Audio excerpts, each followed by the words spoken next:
Mehmet was nearing 40, a quiet man living his own life in the city. He owned a small coffee house. Every morning he brewed his tea, read whenever he had free time during the day, and chatted with the customers who came in. He had been an atheist for as long as he could remember. He believed life was an equation filled with coincidences. The universe had no meaning. People created their own meaning because they needed one. Throughout his life, he lived a secular existence. Holidays, religious rituals, spiritual conversations, those were just folkloric details that interested other people.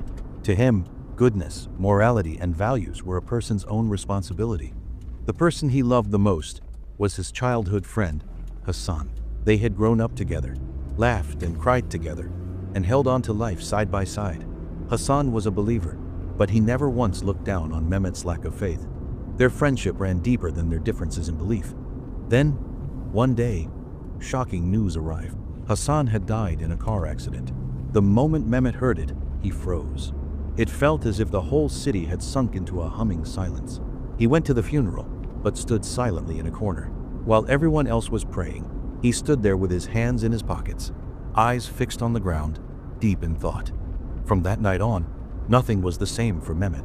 He no longer heard Hasan's voice, but in the silence that followed him, questions echoed. Where did Hasan go? All those memories, friendship, loyalty, did they just vanish?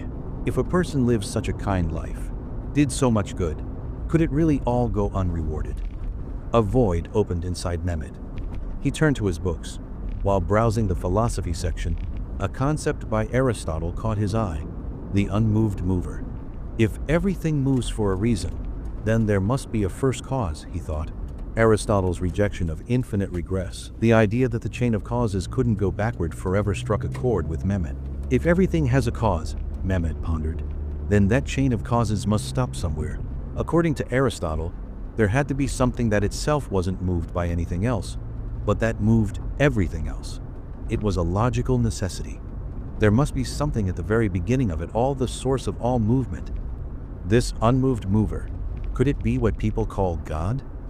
That idea lit a spark in Mehmet's mind. The concept of God no longer felt so foreign to him.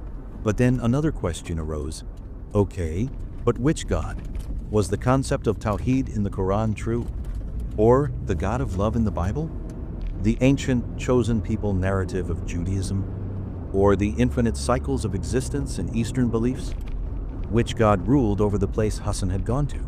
That night, Mehmet wrote just one sentence in the notebook beside his bed. There must be a God, but which one? And the next morning, he turned to a new shelf in his library searching for an answer.